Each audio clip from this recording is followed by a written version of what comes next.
एक सवाल मैं आपसे पूछता हूँ कि अगर आपके पास एक दुकान है जो हर साल मुनाफ़ा कमा के दे रही है, ग्राहक भी आ रहे हैं और बिज़नेस भी ठीक चल रहा है, तो क्या आप उसे बेच दोगे?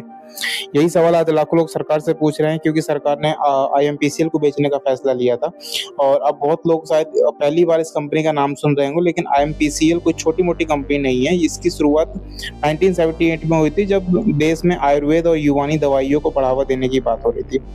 तब सरकार ने इस कंपनी को बनाया था। करीब 48 साल पुरानी इस कंपनी का नाम था आयुर्वेदिक और यूनानी दवाएँ बनाना, और ये दवाएँ सिर्फ़ बाज़ार में बेचने के लिए नहीं बनती थी बल्कि सरकारी अस्पताल, सीजीएचएस और आयुष संस्थानों तक भी पहुँचाई जाती थी। अब यहाँ तक कहानी बिल्कुल सामान्य लगती है, लेकिन असली ट्विस्ट तब आता है जब सरकार ने इसमें अपनी लगभग पूरी हिस्सेदारी बेचने का फैसला ले लिया। और यहीं से लोगों ने सवाल उठाना शुरू कर दिए, क्यों? क्योंकि ये कोई घाटे में चल रही कंपनी नहीं थी। रिकॉर्ड्स बताते हैं कि पिछले कई सालों में कंपनी मुनाफ़ा कमा रही थी और यही मामला ऐसा नहीं था कि कंपनी डूब रही थी और सरकार उसे बेचने के लिए बेच रही हो, बचाने के लिए बेच रही हो, लेकिन ऐसा नहीं था।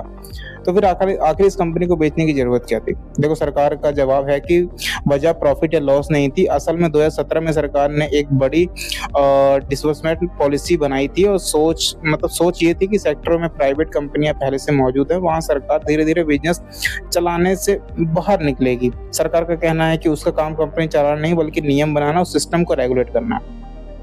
सुनने में तर्क ठीक लगता है, लेकिन दूसरी तरफ लोगों का सवाल ये भी है कि अगर कंपनी चल रही थी, मुनाफ़ा कमा रही थी, सरकारी अस्पतालों में दवाई दे रही थी, तो फिर उसे बेचने की ज़रूरत क्या थी? सबसे ज़्यादा चर्चा किस बात पर हो रही है, वो है इसकी कीमत। सरकार ने करीब 121 करोड़ में अपनी हिस्सेदारी बेचने को मंजूरी दे दी है और अब सोशल मीडिया पर लोग पूछ रहे हैं कि क्या 48 साल पुरानी कंपनी की कीमत सिर्फ़ इतनी ही थी? क्या इस कीमत में फैक्ट्री, ज़मीन, मशीन, ब्रांड वैल्यू और भविष्य की कमाई का हिस्सा लगाया गया था?